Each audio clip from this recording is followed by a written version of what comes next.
set up here for our next speakers. One more thing to show you here. What did I do with it? Oh, here it is. Another little filler bit why Skinny and Scott are changing their mics and stuff is wanted to show you a little something here. Wanted to show you a raid grenade. Everybody know what that is? That's like roach fogger. Interesting story how I come upon this little cherry of an idea. I had a groundhog that had got up underneath my deck back of my house, and actually got there and in the shed that's right down from my house, right down the backyard. And seen the thing, and I was chasing it around because I'd see it run under there, and I'd try to get it out, and I'd try to catch it out in the open, never could. So I said, well, I'll smoke it out like a VC in a tunnel. So I went and got them little, little round sulfur smoke bombs, lit that thing on, threw it in there, nothing really happened. So I escalated, and I kept going up, till finally I was throwing military grade smoke grenades underneath my shed in the backyard. I never could get that rascal out. And I said, well, it's time to go nuclear. So this, I get like $5 at, $5-6 at Wally World, at Walmart. Popped one of them, threw it under there. About 2 minutes, that little gopher went.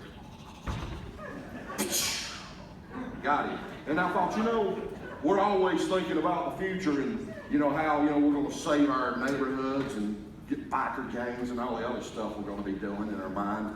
And I thought, if you had to clear a house, you pop one of them in the windows around the house, whoever's inside is coming out. They coming out. They might be able to resist the smoke, but this stuff, if they don't come out, it'll kill them. So either way, it's a win-win for your team. But anyway, actually, I was talking to an author that writes books, and he actually named it. He said, oh yeah. He said, we'll call it a raid grenade. I said, oh, that's golden. So that's a raid grenade. It's just a room fogger for bugs. All right. Me and SkinnyMedic, have been, let's move that table. Okay.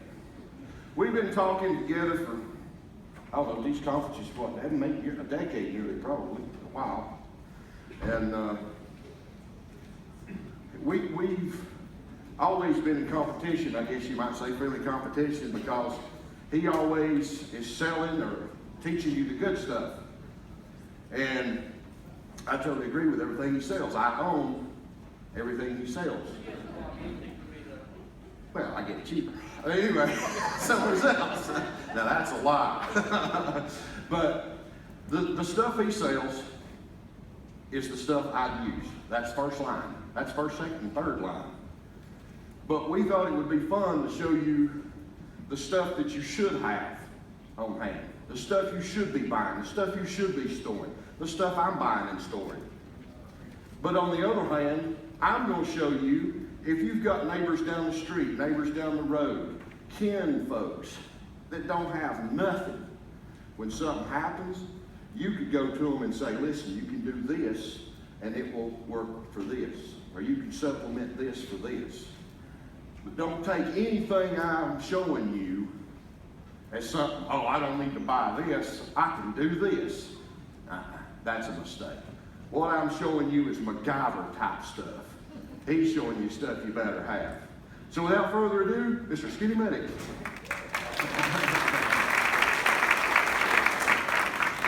So like Richard was saying, the Boston City Marathon, when that happened,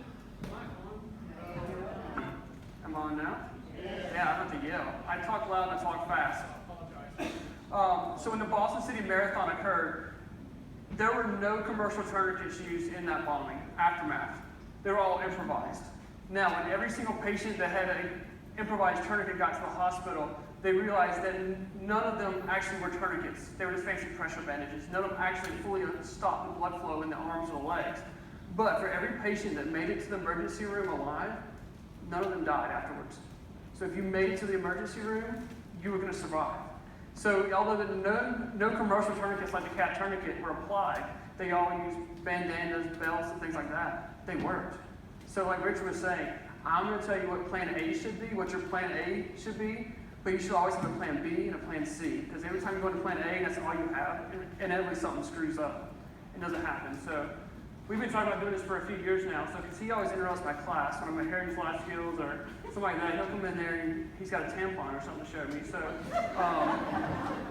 so we've been talking about doing this for a while, so we'll go at it and we'll see what happens. You start, I'll counter. All right. Well, let's go with the tourniquet first, since we talked about tourniquets. Okay? So commercial tourniquets. There's a lot of misinformation out there about tourniquets, and a lot of old information about tourniquets about, you know, if you put a tourniquet on, the leg's going to fall off, or the person's going to die. That really has come a long way now. Our trauma surgeons in the hospital setting have come a long way. So to put a tourniquet on someone doesn't necessarily mean they're going to lose their arm or lose their leg. Now, this is for, oh my gosh, that's a lot of blood. I have a t-shirt for that.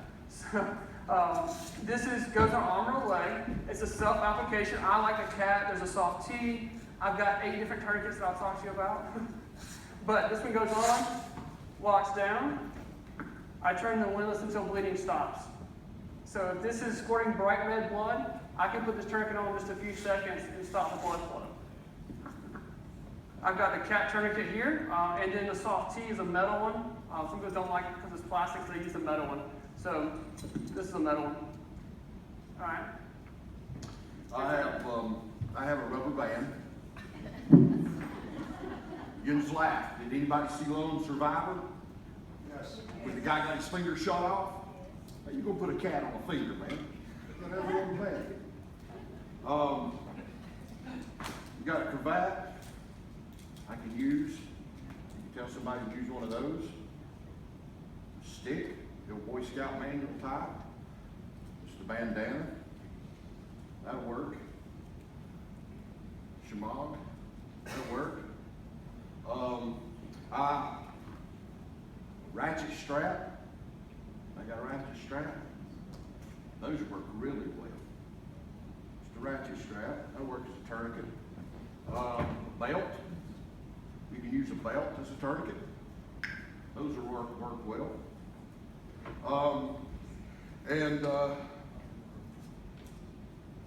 Duct tape. Duct tape will fix everything. Duct tape. The nuclear duct tape, When you're apparently. bandaging, I'll actually tell you a good story about duct tape. But that'll work. But I do have cat tourniquets. And Old Grouch sells these little tourniquet pouches. They're awesome. So, but I do have the real stuff. And that's one of the things too people talk about is they're going to use the 550 cord. 550 cord is too narrow. It actually will cut into the muscle. So if you think you're going to pull like a 550 cord from your survival kit and start trying to wrap it around and make a tourniquet, it actually will just cut into the muscle instead of trying to collapse the muscle. Because what you're trying to do is the muscle mass. Like I have a little chicken leg, so it wouldn't take very much to make a tourniquet here. Someone has bigger legs, such as Richard here, takes more around. So what you're trying to do is collapse that muscle around the artery to the bone and cut off blood flow. So the wider the bandage, the less pressure it takes to actually do that. So take for instance like I just had it here and I lost it. What do you have? I might have it. My SWAT T. I had it here. Your what? SWAT T tourniquet. Dang good, I had it. Back on the table back there. Where? Got it back on the table back there. Yep. SWAT T tourniquet is a big rubber band tourniquet, and it doesn't have a windlass, but it must have. It's pretty nice. It is pretty nice. So, like this tourniquet works well for kids. Can I have that because it's used? So this one is a SWAT T tourniquet. So this one works really well for kids. It doesn't have a windlass. The windlass is the rod here that's going to spin to tighten the tourniquet up. This one doesn't have it. It's a big tire. Basically, it's a big inner tire tube. So this can pull tight for kids because they don't have a lot of muscle mass. It works fantastic. If I were applying the tourniquet to you guys, it works fantastic because I have both hands to work with. If I'm applying it to myself, it doesn't work so well because there's no way that I can really get that first wrap. And one of the things we talk about a lot of times too is under stress. You guys are practicing your firearms. You know that your muscle memory is not the best when you're under stress. Your fine motor skills aren't the best when you're under stress. So trying to do those little fine motor skill movements are going to be tough. So practice with your tourniquet and get familiar with it. When you buy the cat, just do not buy them off eBay or Amazon, okay? Pretty much all the ones that are buying off eBay and Amazon are counterfeit. They're fakes. So what happened was these kids are playing airsoft. They want to like more cool operators. So they want to put their cat tourniquet on their vest as they're playing airsoft, and you get hit. So you pull out your fake cat, you put it on, you're like, all right, cool, I'm back in the game. And you start shooting again. Well, what happened was these people said, man, I can, instead of spending $30, I can spend $5 on this cat off eBay, Amazon, and save myself some money. And what happens is they break. The little windlass right here snaps in half. You can take it and bend it, and it makes a U shape. And so that's what you're using to create force. So if it breaks, your tourniquet is useless. So buy your cat tourniquet from a dealer that you know, a reputable dealer. All right? Think about tourniquets, and we've had this talk many times, because I've aggravated him about tourniquets, you know. And tourniquets have their place. Tourniquets are awesome. Tourniquets have saved a lot of lives, continue to save lives. But when you're talking grid down, there's no help coming. There's no next level. There's nothing. It's you, cousins, family, uncles, whoever. And what you've got's all you got. This probably is not going to save your life. Because if I take a bad cut in the leg, lose a leg, arm gets shot off, whatever, this will do to where you can make it right with your God, and then I don't know what from there. Because you lose a leg and I put a tourniquet on it, we're going to have to get you to a trauma center. We're going to have to pump you full of whole blood, and it's going to be extensive. But this is not going to save a life in the long run in a grid down situation. Grid down's a dark time, and I mean that on many different levels. But while the grid's up, these things are friggin' awesome. Yeah, when I go to prepper groups and things like that, and I do consulting, I talk to them about it, they get kind of pissed at me. Because I'm like, all right, this is what's going to happen in trauma. And hopefully this never happens, really bad things never really happen. Going, all right, someone losing a leg. Are we going to do surgery? Are you going to pull your tent up and do surgery? Probably not. I haven't met a group yet that's ready to do trauma surgery. Okay, yeah, you can say I'm going to pull up the hacksaw and cut a leg, but I'm here to tell you guys, and I think I've got some pretty good sources to back it up, is the fact that if you try that field amputation in the field, under your tent, in your backyard, you're going to get an infection. And you're going to get septic, and you're going to die in 2 weeks. Okay, so right now in the United States, the way the current health system is set up, if you get called septic, it means it's a super infection from a UTI, pneumonia, skin infection, cellulitis, anything. You get diagnosed with septic, you have a 50% chance of dying right now. So that's with all the IV antibiotics, all the cool fancy antibiotics we can do in the ICU, CCU stuff. If the grid's down, that's going to skyrocket. People are going to die just from UTIs. I mean, we talk about the cool trauma stuff, and that's fun. People are going to die from UTIs. That's what it's a reality. All right, so let's talk. You amputate a leg, the only thing we can do with it is a propane torch. Lots of whiskey. That's about it, propane torch. All right, what are we going to do next? Go ahead. All right, so pressure bandages. I could do 8 hours on an Israeli bandage. I can, if you guys heard me talking at Heritage Life Skills before at Prepper Camp, I can do a whole class on an Israeli bandage. You can bandage a head all the way down to your toes just using one bandage. Most people's bug out bag weighs about 75 pounds. You're not bugging out the parking lot with it, to be honest. So if you could take one bandage and do a lot with it, why not? So some of this is lightweight, portable, things like that. So I like an Israeli bandage for that. I'm going to show you my new favorite bandage. If you took my classes before, you know my Israeli bandage is my favorite one, but this was a different one. This is the Elias bandage here. Same concept. You have an elastic band that goes around, trimming your arm, whatever you want. has an eye cup right here. So this actually will put pressure down. When you got to put it on, that eye cup puts direct pressure where you need it to be. Also, it's an eye cup, so you can put it on your eye if you need to. The bandage comes with more compressed gauze already inside of it. So if you need this stuff into the wound to get bleeding stop, it's there. This bandage also comes with this piece of plastic. Okay, women, why do we put stuff in Ziploc bags? But we put it in the freezer. Keep what out? Keep the air out, correctly? So if we're trying to keep the air from going here, and we want to go in and out of our throat, look what this does. Whoop.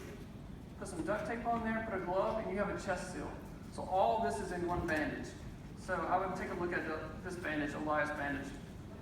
Elias, O-L-A-E-S. O-L-A-E-S, I spelled that correctly. I'm from South Carolina, so I talk a little faster than you guys. Yeah, but you can't use the big words. Yeah, I can't spell it. Alright, show off your fancy bandage there. Okay. I've been talking with Arthur, and me and him's been going over some stuff and asking questions. And, it's had me sitting in a mindset of like the UN invades, the old Red Dawn scenario where we go to the mountains, fight the UN. Well, it's had me kind of thinking in that way. Well, if a situation like that arose, we would not be able to get Israeli bandages. So I'm going to have the world premiere of the Patriot bandage. The Patriot bandage is this. It is a maxi pad. I'm a huge fan of maxi pads. He makes fun of me, but I'm a huge fan. This whole box right here is like $11 at Wally World, and this is the naval aviator version because it says it has wings right here. So, flies or not, I'm not sure. But anyway, we're actually going to make a video on this later, I think. Basically what this is one maxi pad, and I cut it in half. I'll show you how to make it. Ain't gonna take long.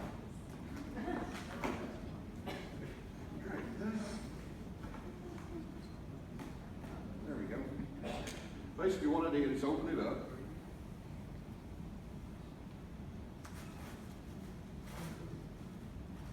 That thing's huge. Is that for your heavy days, or?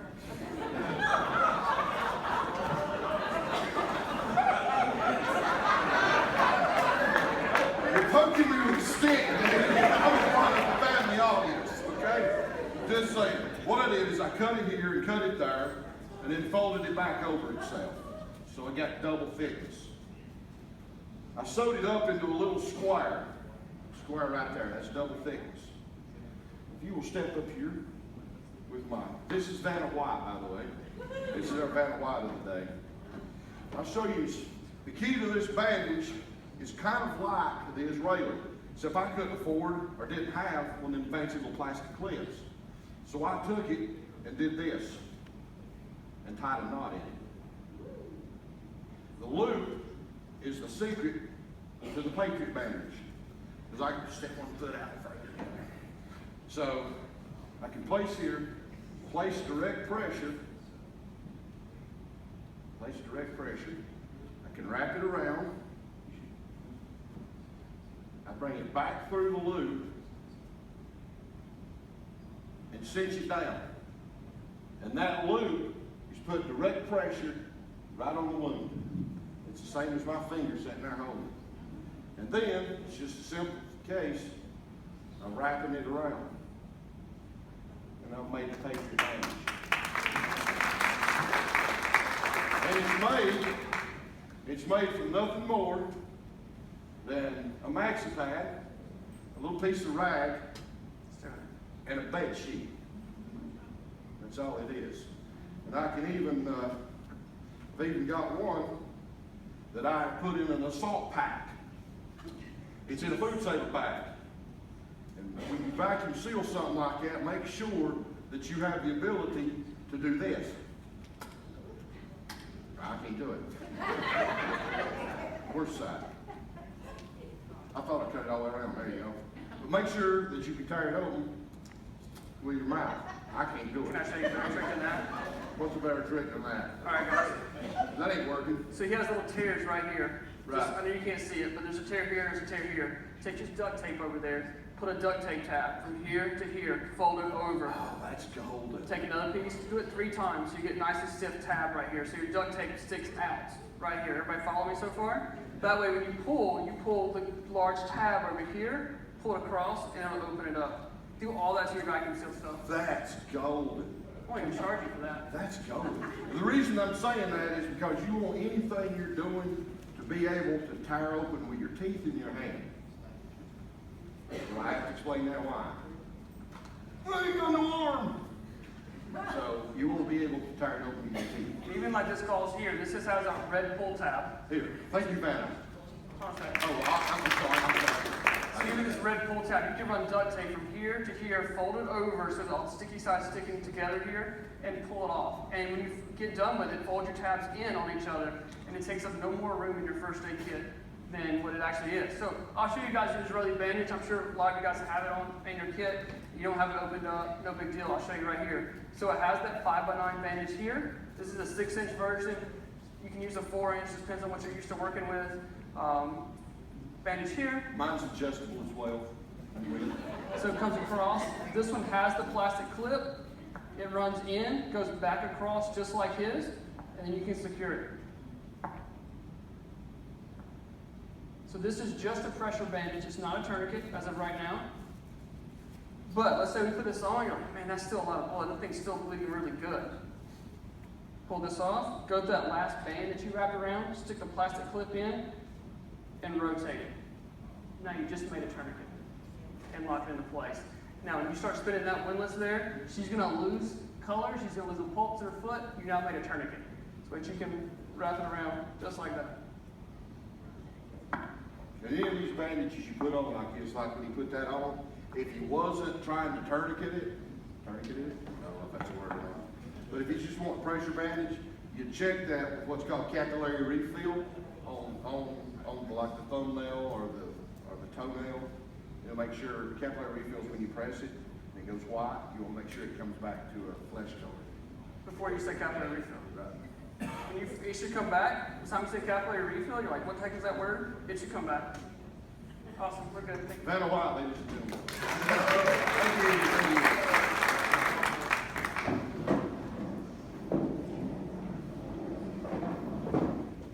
I didn't actually bring one, I actually left it at home. But I know a lot of guys are tempted to run the tampons in your first aid kit. I do classes in Greenville, South Carolina, and every class I go to, someone comes and they've got a tampon in their trauma kit. And they're like, I'm going to shove a tampon into the gunshot wound and rock on. It's not going to work, guys. All right? And I didn't bring one because it's really fun, because men get really uncomfortable when you start holding a tampon. For whatever reason, they're like, that's all right, I'm not touching that. So they get really awkward, and it's cool. Like, I'll pop it loose and show it to them. I'm like, all right, it smells fresh, it's good, it's fine. But the next time you get a chance, and you're in the bathroom, guys, sneak into the cabinet, open up your wife's tampon, and pop it loose. And just see how much gauze is not in there. Okay, there's not enough gauze in there to control bleeding. Now, they work good if you got a nosebleed. Take the tampon and stick it up your nose. Okay? It smells Send nice. me a picture. Please, I want to see that. It smells nice. But for a gunshot wound, major trauma, those things do not work. Okay? The maxi pads, it's a great idea. It works. I'm actually going to put that on my YouTube video, on my YouTube channel.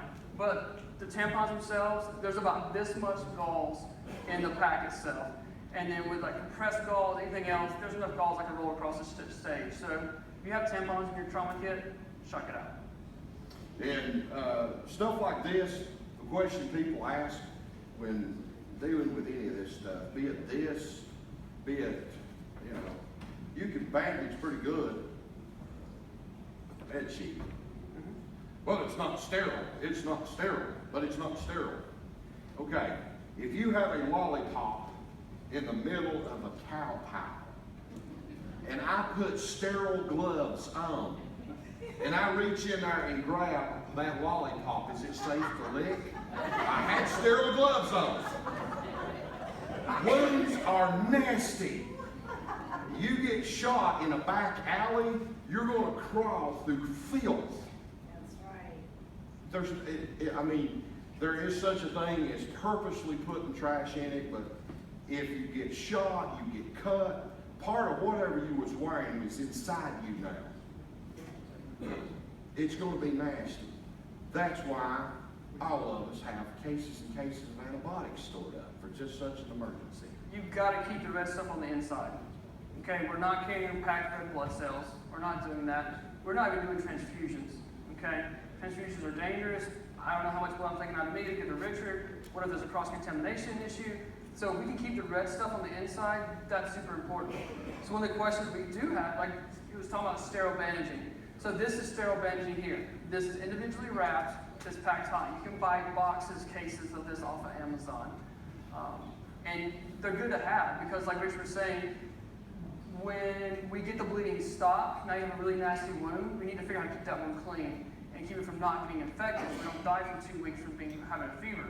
But just to getting the bleeding stopped, I don't care if you use your t-shirt, her t-shirt, his t-shirt, whatever, get the bleeding stopped. And then we'll worry about keeping the wound clean and things like that. So you have 5x9s.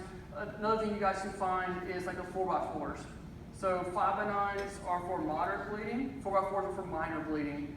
You can find these boxes, buy them by the box off Amazon, okay? That's a lot cheaper than going to CVS and buying them individually. You go to CVS, medical supplies are freaking expensive. So go to Amazon, you can use my Amazon affiliate link, just throw that out there, and buy that kind of stuff, and buy it by the box. So buy this by the box, put a little bit in your car, put a little bit in your house, a little bit in your shop, move your medical supplies around. I'm a big proponent of having smaller kits throughout everywhere, instead of having one big giant first aid kit. I know Tim was talking about having the big one in your car, and that's absolutely fine, but my wife and kids are at home right now. So if I had his big giant green first aid kit, but he was spot on by saying, label that thing, he's spot on with that. But if I had my big giant one here, what do my wife and kids have at home? Nothing. The other big giant. Who's yelling at me? The other big giant one. Yeah. Man, you must make more money than I got. So you split these things off. Put smaller ones in cars. Put smaller ones in your house and kind of move these things around instead of having one big giant one that you kind of take in and out of the house. Have smaller ones moved around. Same thing with your medicine. Go buy the big bottles, giant bottles of medicine, Tylenol, and put it in little smaller things. Because Tim was right when he said that these medicines go bad in the car. So instead of having a big giant 1,000-pill Tylenol bottle in your car that gets overheated and bad, run the smaller one in your car. That way, if it does become not as effective, because it doesn't expire, because it's not as effective, then you're only losing a few bottles. Okay? Medicines don't expire too, okay, by the way. They become less effective. So instead of having to take 2 Tylenol, you take 3 Tylenol.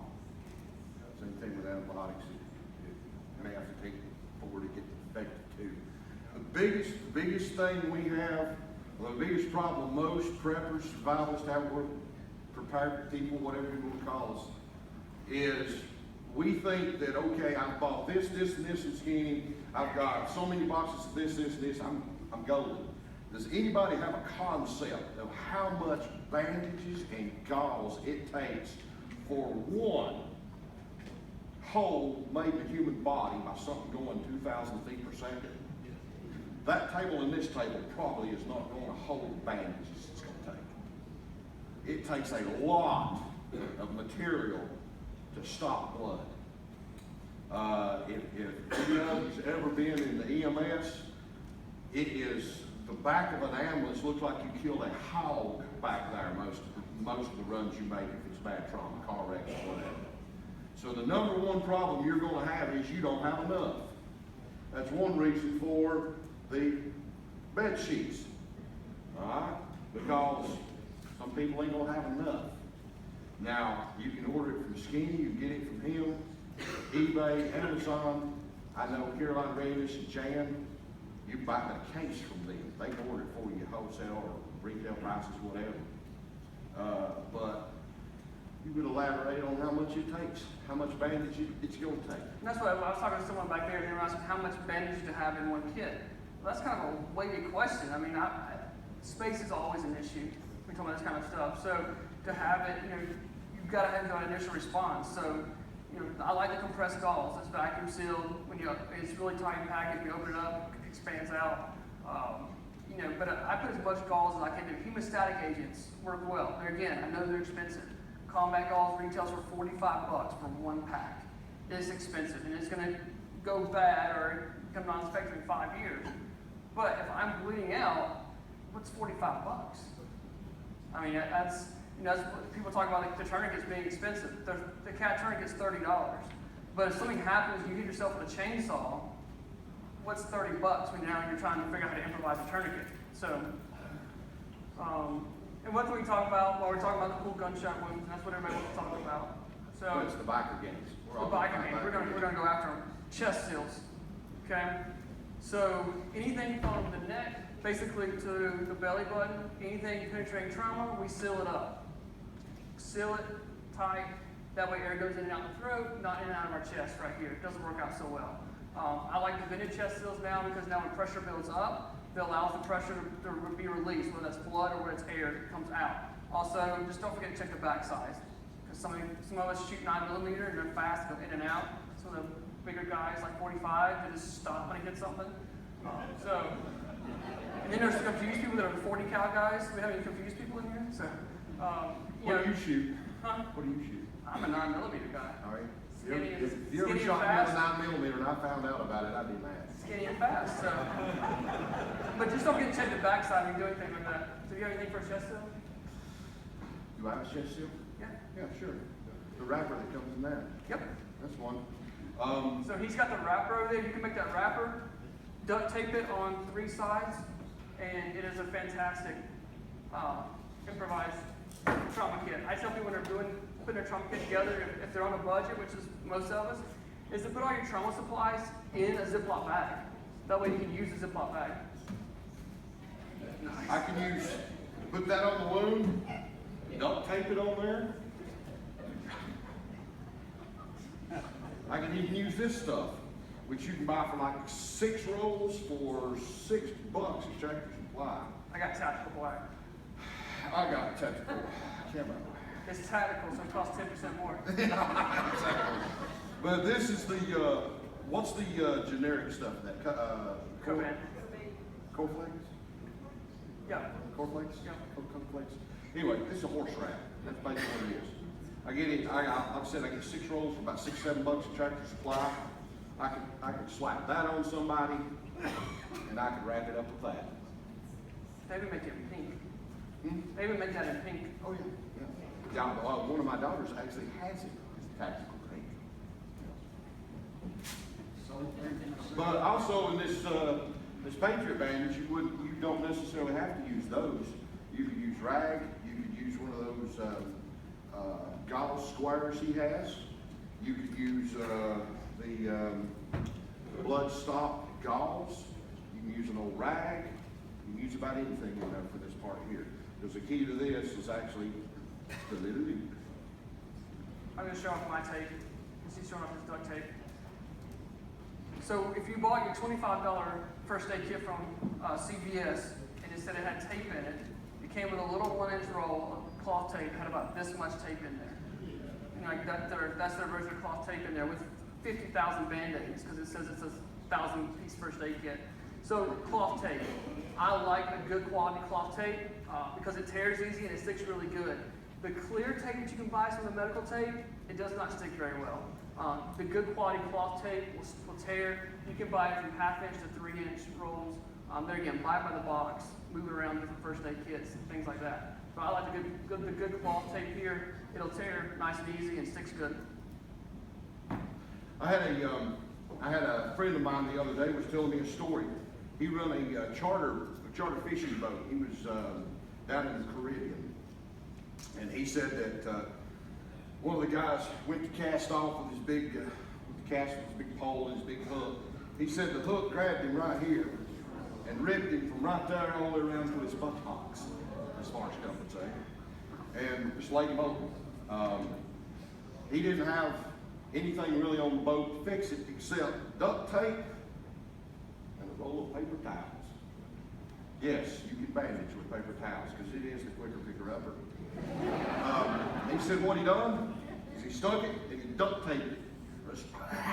Just duct taped it. He said he called for a helicopter, which was an hour away out of Miami-Dade by air, and they come and got him, flew him back. He said several hours later, they arrived back at Miami, and he said, I went and checked on him. He said he lived. And he said the doctor told him, he said, you saved his life. And he said the paper towels was not even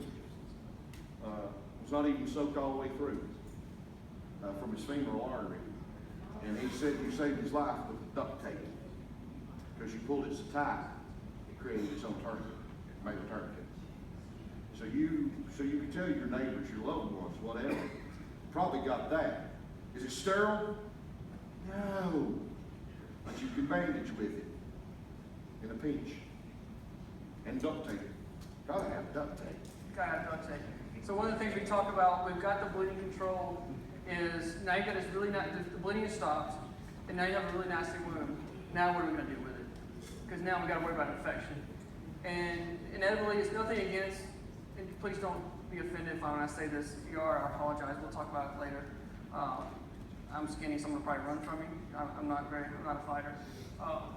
Is sutures.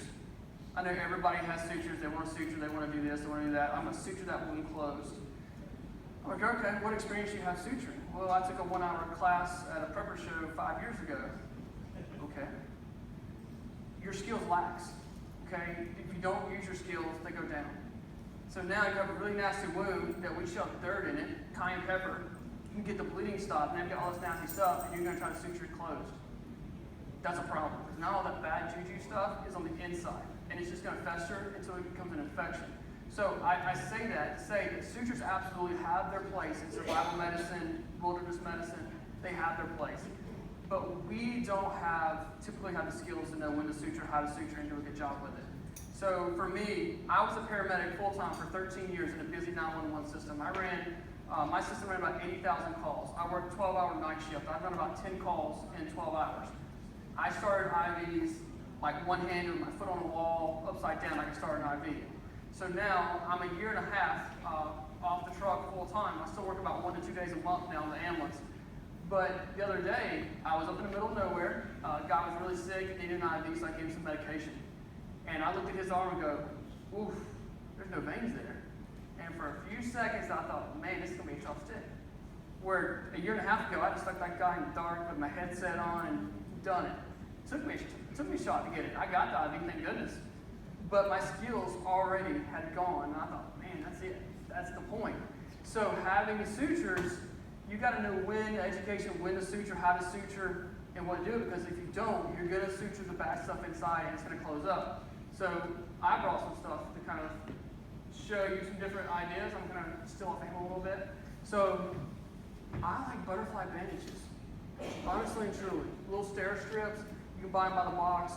You can start working on pulling the wound closed. You can see if it's nasty. You can start to see if it's getting infected. And we can talk about that in a minute because he's got some really cool sources from antibiotics. But we can start pulling that. You can see it. If you suture it closed, you have no idea that it's getting infected. So you have the little butterfly bandages. Now, if you have a wound and it starts smelling bad, it's leaking, and it's red, it's infected. Okay, a wound should not smell bad, should not be leaking anything out of it, and should not be red. If it is, you have an infection there. So, yes, I have sutures. I have them at our home. But is it going to be my first line? Probably not. Butterfly bandages. Can I see your duct tape roll for a second? Sure. Can I open it up? I don't care.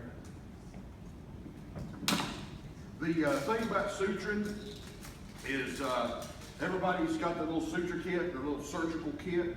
You ain't a prepper unless you got your little surgical kit. And everybody's like, well, I need some, I need some lidocaine to numb them. I need to numb them up before I sew them up, The thing about that is that's a nerve blocker. If you shoot that in the wrong spot, because you don't know what you're doing, you're going to go through the rest of the apocalypse going, yeah, it's over there. I'll come help you. Because you've just paralyzed their arm for the rest of their life. That's why butterfly sutures, that's why when you said that, I was like, yeah, butterfly sutures. I have put half my body back together at times with a butterfly suture. I like them. So part of the reason why people don't like them is that they can't get them to stick. Okay? I don't have any arm hair. I'm gonna go through puberty one day, but right now I don't have any arm hair. So I don't have any chest hair either. Most women don't. I know.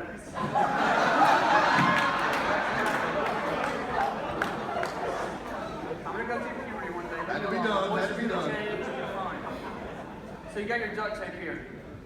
I make a tear right here. Make a tear on the other side. Some good duct tape. Tear. And tear. I know it's kind of hard to see, but I've made 4 small tears in the middle of the duct tape. I fold this part over in the middle. Go on the other side and fold it in half. What did I just make? Big old butterfly. There ain't a wound in this world I can start closing it with this big of a butterfly. Now, if you had scissors, you could make a little small one, just like that. I don't want to meet that guy. Yeah, I'm like, you can close up, stomach this thing. So, butterflies, duct tape, that's more of a realistic, I think. Now, if you start cleaning up wounds, things like that, like Richard was saying, the lidocaine, you can't just go to Walmart and buy lidocaine. It doesn't work that way. Now, if you have a vet, that's another story, things like that. But IV supplies, you can't go to Walmart and buy IV supplies. Normal saline and fit 1,000 back. But what you can go to Walmart and buy, this is eye and skin solutions. This is normal saline. That's all it is right there. So we start keeping wounds clean. This is what's going to help you do that. These are little saline flushes. I could probably squirt Bob in the back with this thing if I really tried. Try it. I should. You get like half this guy in the first row, I'd kill him. So, but you can buy this by the box off Amazon. These are saline flushes, 10cc saline flushes. You can buy them off Amazon.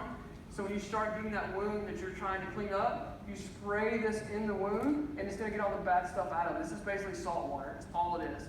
And it's going to help you clean up the wound without suturing and things like that. Even Richard could do that. He was talking about IV solutions. He can't tell you the stuff I can tell you. That's one of the reasons we're doing this, is because he has license that can be took. I don't. I have a driver's license. That's it. You can go to Mid-Atlantic Medical Supplies. It's in Hudson, New York. www.Mid-Atlantic Medical Supplies, Hudson, New York. You can buy a 1,000 milliliter bag of Ringer's Lactate, which is blood expander. And you can buy abnormal saline, D5W, any of that stuff. It's about $8 a bag. And it is totally legal to get in North Carolina. So you can get IV solutions. But he can't tell you that. So we start talking about infections, and we talk about getting septic, infections, things like that. Now, I am not a proponent of, if you get a sore throat, pop yourself on amoxicillin, penicillin. Okay, that's how we treat superbugs. It's not a cool idea just because you have a runny nose to pop 500 milligrams of amoxicillin. It's not a good idea. But if you can't get to help, and it's weeks, months, something bad happened, you can't get to the hospital, antibiotics are going to be a lifesaver, okay? So in the military right now, if you get hurt, they pop you with some Motrin and antibiotics immediately. They're like, "Boop, here's that, take this, go shoot some more bad guys." So for me, in a grit down situation, absolutely. If someone got cut on their arm, I'm like, "Boop, here's some Motrin, here's some antibiotics, and roll on," okay? Because I don't want to take that small cut and turn it into an infection. So if I can beat the curve on this infection, I'm going to get ahead of it. Because once we start getting septic, means our heart rate's elevated, our respiratory rate's elevated, we're running a fever like 102. These antibiotics that Richard's going to talk about are no good. They're not strong enough. You need IV antibiotics. So if you can be ahead of the curve on these nasty wounds in a grid down situation, I would encourage you to do that. When you start talking antibiotics, drugs, any of that stuff, let me give you a bit of information here. This is called the Nursing Drug Handbook, and this is the 2011 edition. They're not cheap. but you can find them on Amazon, eBay. This has every pill, every drug, injectable, everything in it. Tells you how much to give, what the side effects are, administration, everything. I suggest you have one of these if you are going to attempt gutter medicine, and that's stuff I've got is gutter med. But when you start talking injectables, antibiotics, one thing, put it on your list and have plenty of it. That's Benadryl.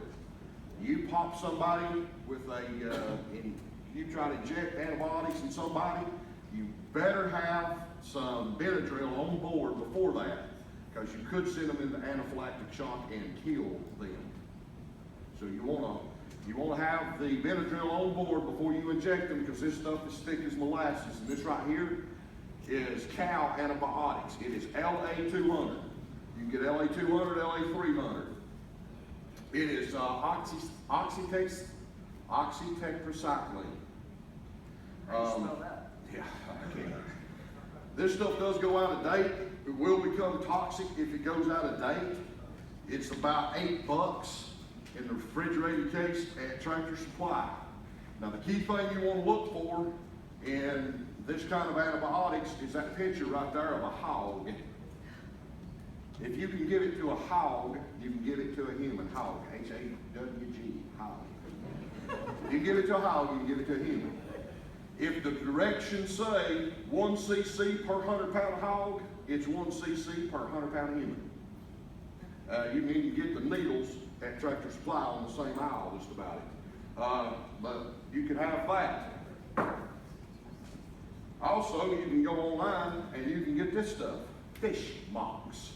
They make fish mocks, fish sealing, fish pro, fish flagle, fish, I don't know, them fish is sick. But you can get any of that stuff, fish. Now, they have started putting it in little cellophane baggies and powder. The reason they did it is because so many of them crazy preppers out there have been buying it at the store. So they're trying to make it where you can't store it. But you can go ahead and buy like acethromycin and in the little cellophane bags that's supposed to let oxygen in, pop it down in a mason jar, add you an oxygen absorber, you're good to go.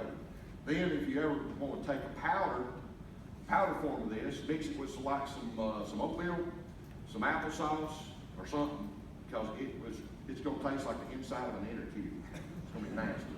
So you want to kind of doctor it. But fish mocks antibiotics, it's the exact same stuff. I've asked my doctor, my doctor and me's had some weird conversations over the years. But he said when he was in medical school, they actually toured a veterinarian pharmaceutical company, and he said it comes off the same assembly line. He said it actually comes down the line. He said the majority of it slides off this way and a little bit of it slides off that way. This slides off, it's labeled for veterinarian, and this is labeled for human. He said same stuff. So in the United States, every pill has to have someone to identify it. So that way if I'm in the middle of crack pill at 2 a.m. and I see pills laying on the floor, I can realize what this is. I can look it up and see that it's oxymorphine, things like that. So what it is you look at that pill, you open that pill up, and it's blue and pink, it says WTF 630 on it, and you can Google that number, and it comes up with amoxicillin 500 milligrams. So you can open that bottle right there and put that in Google. I know we're not supposed to use in Google apparently. So research it and it pops up and it'll tell you that's amoxicillin 500 milligrams, so 250 milligrams. I'll add one more book to that, the Physician's Desk Reference Guide. Go back and get last year's edition of the Physician's Desk Reference Guide. You can find it on Amazon for like $35–40, and you can look up symptoms, what's going on. It'll tell you what medications to look at. It gives you adverse reactions, all of that kind of information. It tells you what medications to use. That way, like Richard said, we've got the 100-year-old lady that doesn't make the apocalypse. Throw one of his smoke bombs in there. We go take her medicine. So, not that we're going to take that. Sorry, Grandma, but hey, we'll do some stuff. The other thing that's a big concern with preppers, and I hear a lot at the prepper conferences, is pain management. And they're like, well, we need to get this, we need to get that. No, all you need is an ID of over 21 right there. Go to your local ABC store, and stock you some of that up, because you're talking Civil War medication. To this day, the best thing to set a dislocated shoulder or a broke bone is that. You get them liquored up, it relaxes their whole body, and you can work on them better. It's legal, you don't need a prescription, you don't need a doctor's orders, and, you know, it's good stuff. Anyway. Where we're talking about splints and things like that. Hey, hold on.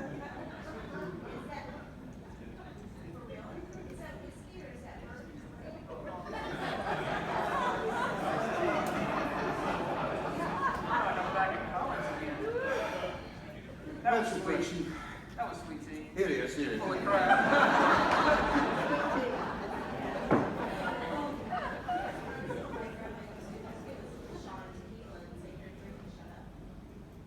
I'd like to hang out with your grandma. Well, no, you don't want to bring out shit. Oh, I probably don't want to hang out with her then. So. It's actually pretty good tea. But splints is something else you may want to look at putting in your first aid kits, things like that for little kids. This is a aluminum splint. They make SAM splints that can fold up flat like this. You find off of eBay, things like that. I personally like the ones I sell because it has the Coban with it. Comes in a nice roll. And you get a broken arm, broken leg, even you can use it as a C-collar. This will work. Where's my lady I gave a hug to this morning? Yeah, right there. So she actually used one of my splints, went to the ER, and they were like, oh my gosh, you had a fantastic instructor. Right? Yes. She used it, it worked fantastic, and she had surgery, and she's good, she's cool now, and I got a hug this morning, so I'm happy. But the splints like this will work. You can buy them on the surplus market, you can buy them off eBay, Amazon, and they fold up flat, or you can buy the ones I have are in a roll. But these work fantastic because in an emergency, if someone's arm is bending right here, that's painful, okay, that hurts, and you have a problem with bleeding. So if we can splint the injury in place, then we can, Could you demonstrate how to put that on somebody? yeah. Come forward. You wanna come here? Yeah. So, it comes nice and flimsy like this. The more you play with it, the more bends it gets, the harder it gets. So, we start making bends in it. Okay? So now, I've made a nice little channel, little bends in it. Now look how much, this has kind of been used for a few years, but see how more stiff it is? Sure. So, she has a broken arm right here. We can't see here. Go top side. How about there? Oh, man. Now, can you guys see? Yeah. All right, so she has a broken arm right here, and it's bending. When she waves, she has another elbow right here. Not good. So when you do put a splint on, you want to secure from here to here, secure above and below the joint. You can use newspapers, piece of wood, whatever. This is just a fancy way of doing this one. So I can roll the splint into here. I put her arm in there, bring it over. Now I can pull it here. I can use duct tape, Coban, triangle bandages, whatever I need to wrap this and secure it. If she'll hold her arm right there, now I've secured the arm. It's gonna be less painful, not gonna cause you as much pain, and it's gonna control bleeding because you can get internal bleeding from the fractures there, so you're gonna stop bleeding. So you can do it on your foot as well. Same thing, concept. Put your ankle in there. We come up on either side, roll there. The C-collars that EMS uses are there just to remind you not to move your neck. Okay, they do not immobilize your neck. They're just there to remind you to not move it. So I can bring this around, make a horse collar out of it, put some tape there, and have a C-collar out of this. How's that? Awesome. Thank you. Okay. You done? Ready for question and answer? Yeah, I'm done. Actually, I have one more thing. Gloves.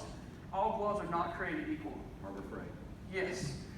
Try them on, put them on.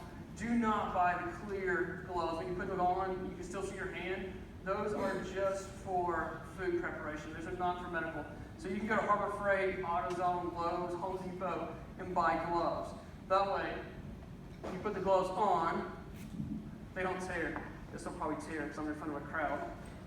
But put it on and I can still use it, it doesn't tear. If something gets caught, it doesn't tear. If your glove tears, you might as well take it off because it's not doing any good. So buy some good gloves. They make sizes from small to extra large, have multiple sizes. There again, take that box and split it up. Put it in different first aid kits and move it around for yourself. So those are like nitrile, so they last longer than the latex. Pretty much nobody is, there are very few companies making latex gloves anymore. 95% of the gloves, if not almost 100% of gloves you're finding on the market are non-latex. They're nitrile, non-latex, so that way if you have a latex allergy and I touch you, you don't break out into a rash. So pretty much all gloves now on the market are non-latex. Okay, questions?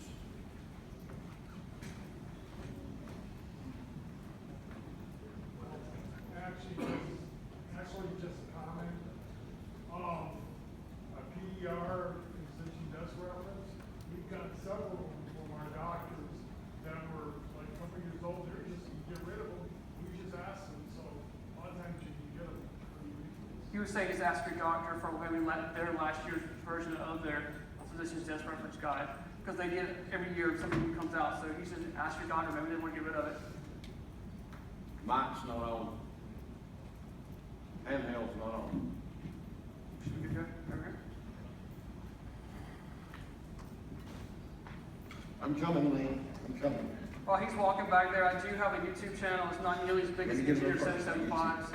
I have a YouTube channel as well, SkinnyMedic. I'm about 500 videos on first aid. So if you're really bored, go look at that. And I do videos on all this kind of stuff. So I had a question about blood clots. If you're doing a tourniquet on somebody, I had heard that you're creating potential blood clots, and when they get to the ER, they're just going to amputate that limb. Is that true? that is not true. I mean, you kind of are creating blood clots, but you're not. That's the old school thinking that if you're going to put a tourniquet on, you're going to lose the arm, and that is not the case anymore. Those trauma surgeons are phenomenal. I actually applied one, and it was a complete amputation of the lower leg. I put a tourniquet on just above the leg. I tossed the leg onto the stretcher. We called blood to the hospital. The gentleman said that the tourniquet hurt worse than the actual amputation, but he survived, and they reattached the leg. It was a complete amputation. Where could somebody go to get hands-on training to use all this stuff? So I do classes in Greenville, South Carolina. We do them about once a month. If you go to medicalgearoutfitters.com, I do a one-day, 8-hour course. We start from the very beginning. So we take people who have no medical training.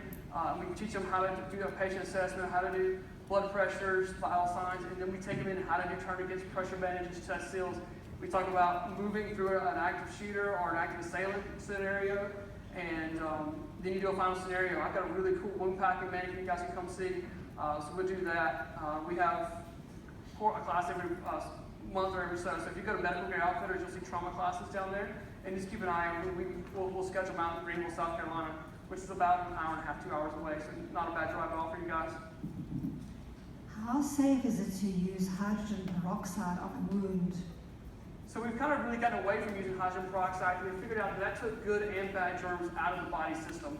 So if you are going to use peroxide, use it one time and that's it for a wound. We've really kind of gotten away from using it all on wounds. Betadine, if you'll mix the betadine, break it 50-50 with the saline solution, it does a much better job at creating that barrier against the germs coming in and doesn't take the good germs out of the body to help fight the system. So if you use it, just use it sparingly. Just use it very little, but betadine works a lot better. How about colloidal silver? Absolutely. Colloidal silver has its place, especially for burns. Colloidal silver works good. We used it in my little girl's earache, things like that. So colloidal silver absolutely has a spot. Fresh honey, raw honey works good for injuries. We use essential oils as well. Essential oils is not going to cure cancer, but then again, essential oils have its place. My wife is not here, unfortunately, but she is the essential oils expert in our family. And essential oils have their spot in this mess as well. If you go to someone's house, like a neighbor, they're doing crafts or a cook, you can use alum for moderate or minor bleeding, as well as powdered clay. Stops bleeding. Does that have the same problem with the granulated, what's that stuff called? So the Chlorix, Celox. yeah, Celox. Does that have the same problems with it though? No. So the first generation quick clot that came out that you may have seen like that in the Vietnam era, we found out, actually caused third-degree burns inside the wound. So you pour it in there, it would cauterize the wound, seal it off, and it would stop the bleeding. But now you have a third-degree burn that's going to get infected inside the wound. So now the new generation quick clot they've got out, it's in the galls, things like that. It doesn't cause burns. It doesn't generate the heat that it happened before. Celox is made by Biostat, made over in the UK. They're buying it like crazy right now in the UK for whatever reason. Go figure that. But it actually it uses your own clotting system to stop blood, to stop the bleeding. And so it uses your own system. So people who are on blood thinners, Celox actually works a little bit better than actually the quick clot galls on that situation. Also, when you get the bleeding stopped, quick clot has to come back out. You still need to get Celox out because it's going to gel up into a hard shell, and you have to still get that out. But if you leave some of it in there, it will break down into a simple sugar, and the body just absorbs it. The thing with the granular,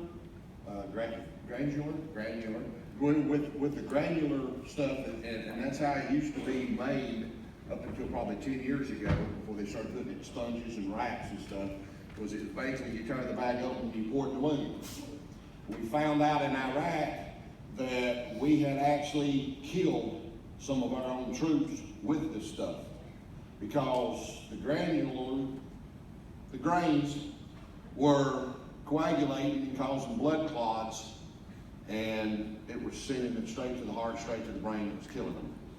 And that's the reason they're putting it in galls now, to where you can rip it all out and it will not coagulate and form a blood clot around that grain. And that may be a problem with the alum you're talking about, because it may give you a blood clot and kill you. Basically, I've heard the same thing about cayenne pepper. Some people believe it's the most wonderful thing to put in a wound, and others say it's going to burn you forever. So, which is it? I've heard the same stuff too, and honestly, I've never tried it. I'm gonna be honest with you, I've never tried it. To me, if you go and watch a femoral artery that's been bleeding out, you see it just gushing out, it's pouring out, you can completely bleed out your entire 5 liters of blood volume from the femoral artery in about 3 minutes. You're gonna pass out in about 1.5 minutes. So if you've got a major bleed like that, I don't know that I wouldn't use cayenne pepper. But a minor wound, kind of moderate bleed, it'd be worth a shot. I mean, I'm not going to cut myself to find out. We'll cut Richard to find out. I put it on beans. It's real good on beans. Let me give you this experiment right here and then right here. Let me give you this experiment. Go home and get you a pint mason jar. Fill it full of water. Go out in your driveway or in your garage or wherever and pour it out. And look at how big that blood is. And imagine that's blood. Imagine how much blood you got in your body, and it coming out, it's messy. It's messy. And some of that ain't gonna get stopped in cayenne. You ever consider using a BP cuff for either a tourniquet or a pressure? Absolutely. Yes. It's a good, if you have a brand new blood pressure cuff that's got the good Velcro, absolutely, you can pump that up when you can use it as a tourniquet.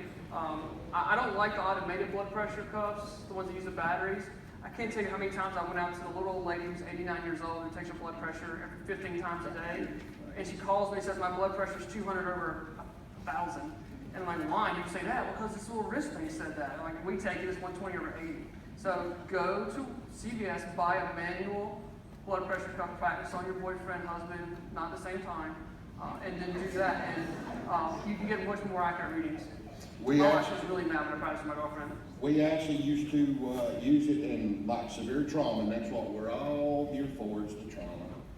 You can actually take your IV, wrap your BP cuff, your sphygmomanometer around that bag, an IV bag, pump it up, and it will WAO every bit of that liquid into the body, because if it's real bad trauma, you're not going to be able to get it in fast enough because the blood's coming out so fast.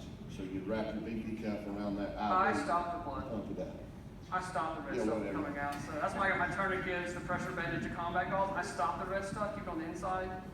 Air goes in and out, blood goes around and around. Yeah. I'll make my way. Nobody gets the mic. We've been through that before. Because of the fires we had last year and hope to have, and we never again have them, can you address smoke inhalation? So yeah, that's a real danger, especially if you guys are getting soots in the mouth. You can look at airway involvement. You get smoke around the I can't talk either. Smoke around the nose, mouth, things like that. That can cause damage into the lungs, where it actually dries up our lungs. People with asthma are going to be more prone to that. They constrict the airway, things like that. So you've got to get the N95 mask. Work well for that to kind of help filter that. That's probably the best thing I would say is N95 mask. Just if you have a beard, those N95 masks are useless. They're not going to filter. You've got to be back to face like me. I shaved last week. N95 mask works good for those, and a good N95 mask is good for about 30 minutes, and then you got to change it out and get a new one. So again, if you're looking for N95 mask, buy them by the box, buy them by the case, because about 30 minutes and the moisture's so bad you can't use them anymore. Am I done? Okay. 1 second. Say that to everybody. Oh gosh. This has just popped up, WLOS, part of Pisgah National Forest, closed Saturday afternoon near Sliding Rock, Asia Creek. It's US 276. Evidently deputies are searching for an armed suspect. So if any of you are going back over 276, you might want to go around. All right, one more. I had one more question somewhere back here. Gentleman back here. And you guys have more questions, I'll be back at my booth. I'll be going back there and have medical supplies for sale. So if I sell medical supplies, I get to eat dinner. So my wife lets me eat, so come back and buy some stuff. Not to shame you, but I'm shaming you. On a less serious note, or something that's a lesser degree of severity than you've been talking about, have you had any experience with a countess or aloe for surface wounds? And can you comment on that, particularly some of the plants that you found effective and in what application? I'm going to be honest with you, I am not a huge expert on that. I know Alan does a much better job at talking things like that. Aloe, yes, definitely for like minor burns, things like that. We've used honey for minor wounds, things like that. It's a natural antibiotic. But I'm going to be honest, I'm not an expert on using plants, things like that. I know that dandelions freaking fantastic. My wife, I stopped killing them in the yard. But I'm not an expert. We use essential oils as well. Lavender oil, things like that are going to work well for burns, things like that. All right. All right, you done? I'm done. All right. I appreciate it, guys. Thank you.